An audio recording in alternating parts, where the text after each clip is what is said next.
আসসালামু আলাইকুম দর্শক, আমাদের ভিতরে অনেকেই আছেন যারা ইউটিউব চ্যানেল খোলার পরে বিভিন্ন সমস্যার কারণে ইউটিউব চ্যানেলে ভিউজ আসে না, বা যে কোনো সমস্যার কারণে আমরা ইউটিউব চ্যানেল ডিলিট করার জন্য অনেক চেষ্টা করি।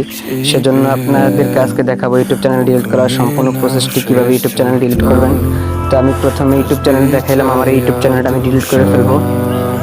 তো আমি ব্যাগে চলে আসলাম, চলে যাবেন জিমেল অ্যাপসে যাওয়ার পরে আপনারা উপরে যে টি ডট অপশনটা আছে বা এম লেখা আছে ওই জায়গায় সার্চ করবেন। ওই জায়গায় ক্লিক করার পরে আপনারা ম্যানেজ ইউর গুগল অ্যাকাউন্ট যেখানে লেখা আছে ওই জায়গায় সার্চ করবেন। তারপরে আপনারা চলে যাবেন ডাটা অ্যান্ড প্রাইভেসি লেখা আছে ওই ইয়াতে, যাওয়ার পরে নিচে ক্রস করবেন, তারপরে যাবেন গুগল রিস্কাপ ওই জায়গায় আছে, ওই জায়গায় আপনারা ট্যাপ করবেন। এরপর আপনাদের সামনে যে অপশনটা আসবে ডিলিট সার্ভিস, ওই জায়গায় ট্যাপ করবেন।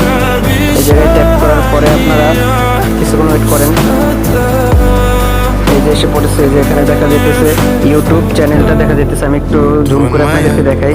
এই জায়গায় আসার পরে তারপরে যে পাশে যে ডিলিট অপশনটা আছে, এই ডিলিট অপশনে আপনি ক্লিক করে দেবেন। ক্লিক করার পরে আপনার ইউটিউব চ্যানেলটা তারপরে যে অপশনটা আছে, নিচে যে অপশনটা আছে ইউটিউব চ্যানেল পার্মানেন্টলি ডিলিট করার জন্য অপশনটা ক্লিক করার পরে এই দুটো অপশন আপনি টিক দিয়ে দেবেন। টিক দিয়ে সাবমিট দিয়ে আপনার যে গুগল অ্যাকাউন্ট দিয়ে ইউটিউব চ্যানেলটা খুলছিলেন ওই গুগল অ্যাকাউন্টটা এই অ্যাড্রেসটা এই জায়গায় দিয়ে দিবেন।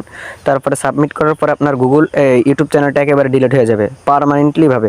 তবে আপনার এটা ডিলিট হওয়ার জন্য কিছুক্ষণ সময় লাগবে, হয়তো 1 ঘন্টা 2 ঘন্টার ভিতরে ডিলিট হয়ে যেতে পারে, সাথে সাথে ডিলিট নাও হতে পারে। এই পর্যন্ত আজকের জন্য বিদায় নিলাম। যদি ভিডিওটা ভালো থাকে তাহলে অবশ্যই চ্যানেলটাকে সাবস্ক্রাইব করে পাশে থাকবেন এবং বেল আইকনটি